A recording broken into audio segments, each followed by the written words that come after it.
भारत का दिल मध्य प्रदेश, मध्य प्रदेश के दिल में इंदौर और इंदौर के दिल को छूने के लिए 84 देशों से ग्लोबल इन्वेस्टर मीट में भाग लेने आए हुए हजारों डेलीगेट्स के मन में केंद्रीय नागरिक उड्डयन मंत्री ज्योतिरादित्य सिंधिया को देखने और सुनने का बेसब्री से इंतजार देखने को मिला।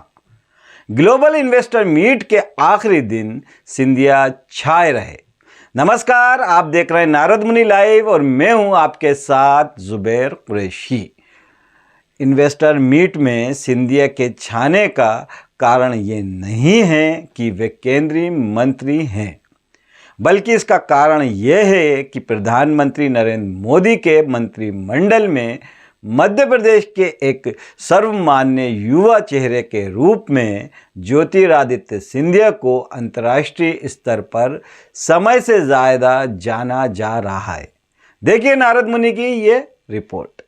जब से ज्योतिरादित्य सिंधिया ने रशिया और यूक्रेन के युद्ध में भारत के हजारों छात्र छात्राओं को सुरक्षित अपने अपने घरों में पहुंचाने के लिए नागरिक उड्डयन विभाग के माध्यम से अहम भूमिका निभाई है, ज्योतिरादित्य सिंधिया ने जब ग्लोबल इन्वेस्टर्स मीट में प्रधानमंत्री नरेंद्र मोदी की योजनाओं के क्रियान्वयन से लगभग 2 लाख उड़ानों का जिक्र किया, तो निश्चित रूप से प्रवासी भारतीय जो इंदौर में रुके हुए हैं और ग्लोबल इन्वेस्टर समिट के उन प्रतिनिधियों को खिलखिलाकर उनको मिल रहे सम्मान का इजहार करते हुए देखे गए।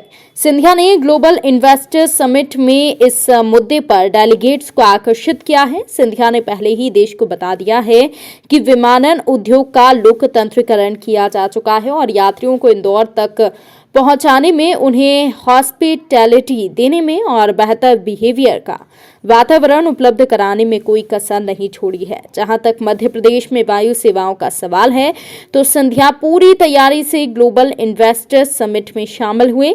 भारत में अंतर्राष्ट्रीय विमानों के साथ साथ घरेलू विमानन सेवाओं में होने वाली उल्लेखनीय वृद्धि का लाभ मध्य प्रदेश में आए पूंजी निवेश करने आए सभी प्रतिनिधियों को जरूर मिलेगा। It's amazing to see the zeal and the resilience with which industry in India has bounced back to a strong recovery. We have been faced with probably one of the most trying times in the history of mankind. And India has emerged. She has emerged stronger. She has emerged with greater potential and greater opportunity. Government has been extremely committed to create an enabling environment within our country, looking at both demand and supply drivers.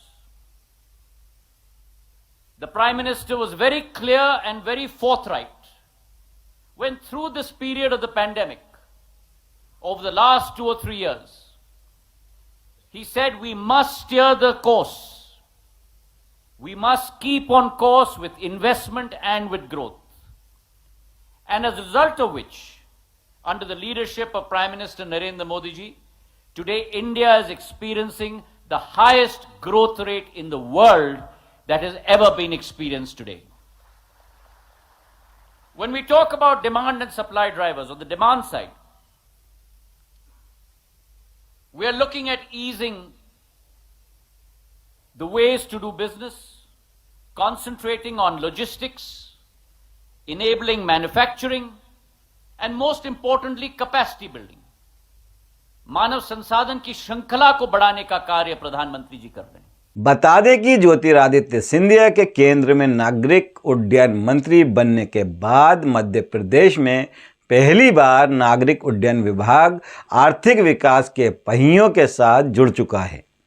इसलिए 3 करोड़ प्रवासी भारतीयों में से 2 करोड़ युवाओं के बीच में मध्य प्रदेश की ज़बरदस्त ब्रांडिंग के लिए ज्योतिरादित्य सिंधिया ने प्रधानमंत्री नरेंद्र मोदी को साधुवाद भी किया, और उन्होंने ऐसा इसलिए भी किया क्योंकि वे अपने राजनीतिक जीवन में क्रांतिकारी बदलाव के लिए और मध्य प्रदेश में चहुमुखी विकास के लिए प्रधानमंत्री नरेंद्र मोदी को ही सबसे बड़ा प्रेरणा स्रोत मानते हैं।